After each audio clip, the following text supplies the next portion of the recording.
ओम शांति। 10 अक्टूबर 2024 मीठे प्यारे बाबा के आज के मीठे मधुर महावाक्य। आज की मुरली के कुछ मुख्य पॉइंट्स। आज बाबा हमें समझाते कि हम बच्चों को एक स्वीट बाप और स्वीट राजधानी के सिवाय और किसी को याद नहीं करना है। यहाँ की कोई भी वस्तु में दिल नहीं लगानी है, देखते हुए भी नहीं देखना है। सारा मदार हमारी पवित्रता पर है, इसलिए जिनकी बुद्धि व्यर्थ में भटकती है उनके संग दोष से बचना है। सदा ज्ञान का विचार सागर मंथन करते हुए अपार खुशी में रहना है। कोई भी हद की इच्छाओं के पीछे भागना नहीं है। अपने श्रेष्ठ कर्म व श्रेष्ठ चलन द्वारा दुआएं जमा करनी हैं। तो चलिए सुनते हैं आज की बाबा की मीठी प्यारी मुरली। ओम शांति। बाबा कहते, मीठे बच्चे उठते बैठते बुद्धि में ज्ञान उछलता रहे तो अपार खुशी में रहेंगे। प्रश्न, तुम बच्चों को किसके संग से बहुत बहुत संभाल करनी है? उत्तर, जिनकी बुद्धि में बाप की याद नहीं ठहरती, बुद्धि इधर उधर भटकती रहती है, उनके संग से तुम्हें संभाल करनी है। उनके अंग से अंग भी नहीं लगना चाहिए, क्योंकि याद में न रहने वाले वायुमंडल को खराब करते हैं। दूसरा प्रश्न, मनुष्यों को पश्चाताप कब होगा? उत्तर, जब उन्हें पता पड़ेगा कि इन्हें पढ़ाने वाला स्वयं भगवान है, तो उनका मुंह फीका पड़ जाएगा और पश्चाताप करेंगे कि हमने गफलत की, पढ़ाई नहीं पढ़ी। ओम शांति। अब रूहानी यात्रा को तो बच्चे अच्छी तरह से समझते हैं। कोई भी हठ योग की यात्रा होती नहीं। यह है याद। याद के लिए कोई भी तकलीफ की बात नहीं है। बाप को याद करना, इसमें कोई तकलीफ नहीं है। ये क्लास है, इसलिए सिर्फ कायदे से बैठना होता है। तुम बाप के बच्चे बने हो, बच्चों की पालना हो रही है। कौन सी पालना? अविनाशी ज्ञान रत्नों का खजाना मिल रहा है। बाप को याद करने में कोई तकलीफ नहीं है। सिर्फ माया बुद्धि का योग तोड़ देती है। बाकी बैठो भल कैसे भी, उनसे कोई याद का ताल्लुक नहीं। बहुत बच्चे हठ योग से 3-4 घंटे बैठते हैं, सारी रात भी बैठ जाते हैं।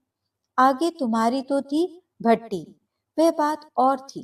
वहां तुमको धंधा दौरी तो था नहीं, इसलिए ये सिखाया जाता था। अब बाप कहते हैं तुम गृहस्थ व्यवहार में रहो, धंधा दौरी भी भल करो। कुछ भी काम काज करते बाप को याद करना है। ऐसे भी नहीं कि अभी निरंतर तुम याद कर सकते हो। नहीं, इस अवस्था में टाइम लगता है। अभी निरंतर याद ठहर जाए, फिर तो कर्मातीत अवस्था हो जाए। बाप समझाते हैं, बच्चे ड्रामा के प्लान अनुसार अब बाकी थोड़ा समय है। सारा हिसाब भी बुद्धि में रहता है। कहते हैं क्राइस्ट से 3000 वर्ष पहले भारत ही था। उनको स्वर्ग कहा जाता था। अभी उनके 2000 वर्ष पूरे होते हैं। 5000 वर्ष का हिसाब हो जाता है। देखा जाता है तुम्हारा नाम सारा विलायत से ही निकलेगा, क्योंकि उनकी बुद्धि फिर भी भारतवासियों से तीखी है। भारत से पीस भी वह मांगते हैं। भारतवासियों ने ही लाखों वर्ष कहकर और सर्वव्यापी का ज्ञान देकर बुद्धि बिगाड़ दी है। तमो प्रधान बन गए हैं। वे इतने तमो प्रधान नहीं बने हैं। उन्हों की बुद्धि तो बड़ी तीखी है। उन्हों का जब आवाज निकलेगा तब भारतवासी जागेंगे, क्योंकि भारतवासी एकदम घोर नींद में सोए हुए हैं। वे थोड़े सोए हुए हैं। उन्हों से आवाज अच्छा निकलेगा। विलायत से आए भी थे कि हमको कोई बतावे पीस कैसे हो सकती है, क्योंकि बाप भी भारत में ही आते हैं। ये बात तो तुम बच्चे ही बता सकते हो। दुनिया में फिर से वह पीस कब और कैसे होगी? तुम बच्चे तो जानते हो, बरोबर पैराडाइज अथवा हेवन था। नई दुनिया में भारत पैराडाइज था, ये और कोई भी नहीं जानते हैं। मनुष्यों की बुद्धि में ये बात ही बैठ गई है कि ईश्वर सर्वव्यापी है और कल्प की आयु लाखों वर्ष कह दी है। सबसे जास्ती पत्थर बुद्धि ये भारतवासी ही बने हैं। ये गीता शास्त्र आदि सब हैं भक्ति मार्ग के, फिर भी ये सब ऐसे ही बनेंगे। भल ड्रामा को जानते हैं, फिर भी बात तो पुरुषार्थ कराते हैं। तुम बच्चे जानते हो, विनाश तो जरूर होगा। बाप आए ही हैं नई दुनिया की स्थापना करने। ये तो खुशी की बात है ना। जब कोई बड़ा इम्तिहान पास करते हैं तो अंदर में खुशी होती है ना। हम ये सब पास कर यह देवता जाकर बनेंगे। सारा पढ़ाई पर मदार है। तुम बच्चे जानते हो, बरोबर बाप हमको पढ़ाकर यह बनाते हैं। बरोबर पैराडाइज हेवन था। मनुष्य तो बेचारे बिल्कुल ही मूंझे हुए हैं। बेहद के बाप पास जो ज्ञान है वह तुम बच्चों को दे रहे हैं। बाप की तुम महिमा करते हो। बाबा नॉलेजफुल है, फिर ब्लिसफुल भी है। खजाना भी उनके पास फुल है। तुमको इतना साहूकार कौन बनाता है? यहाँ तुम क्यों आए हो? वर्षा पानी। अगर कोई की तंदुरुस्ती अच्छी है परंतु धन नहीं है तो धन बिगड़ क्या होगा? वैकुंठ में तो तुम्हारे पास धन रहता है। यहाँ जो साहूकार हैं उनको नशा रहता है। हमारे पास इतना धन है, यह कारखाने आदि हैं। शरीर छोड़ा खल्लास।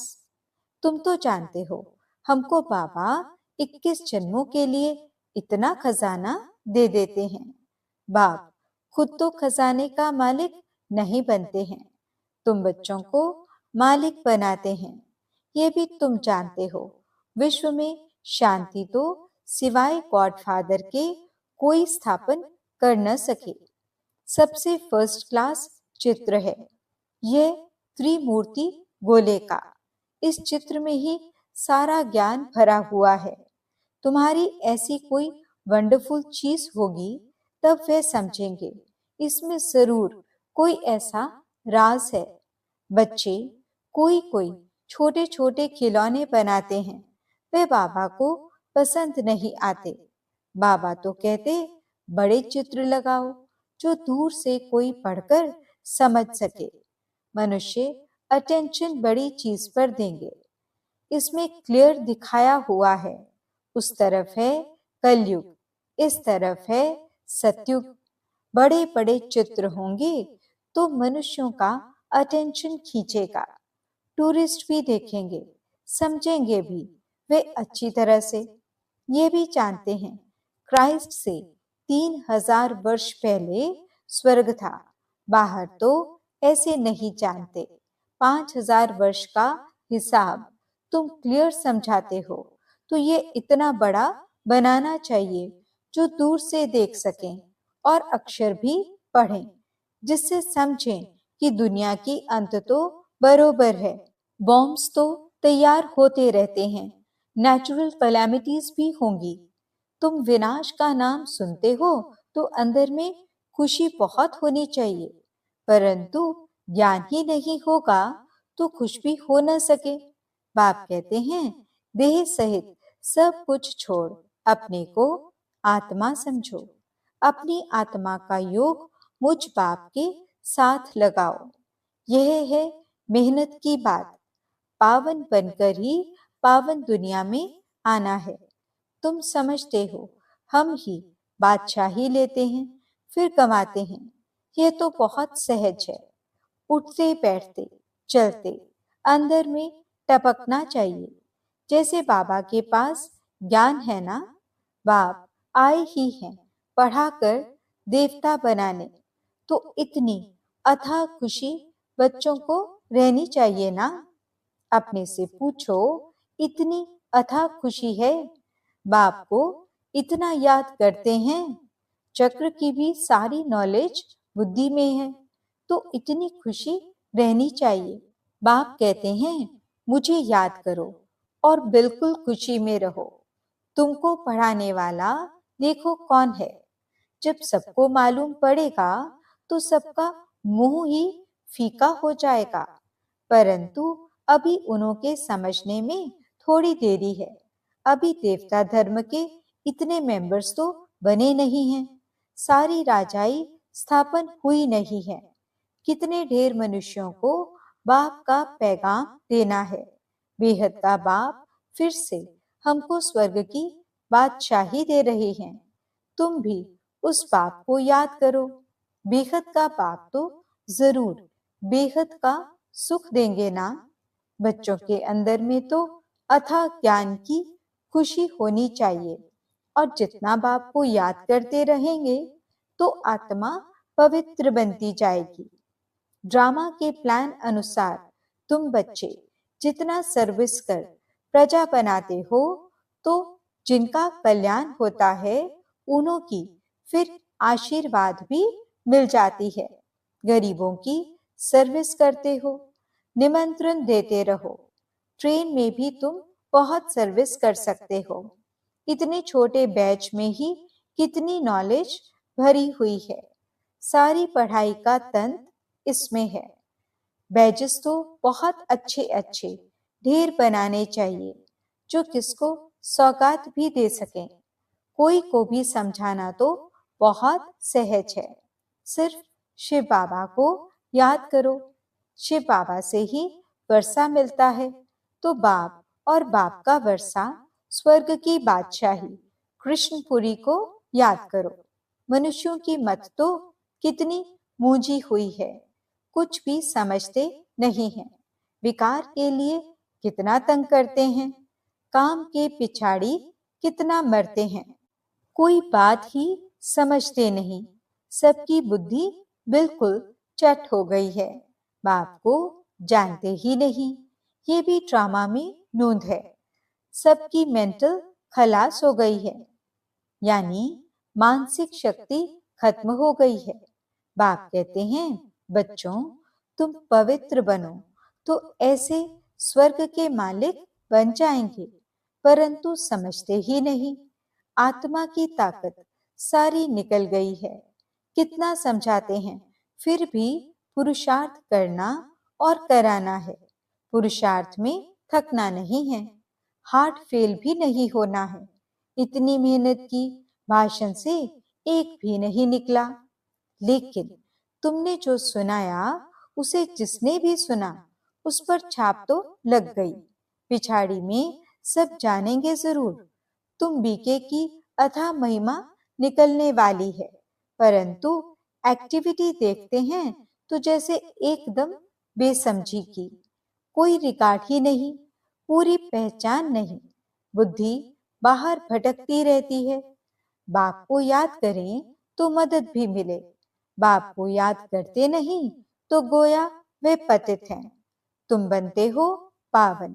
जो बाप को याद नहीं करते हैं तो उन्हों की बुद्धि जरूर कहाँ ना कहाँ भटकती रहती है।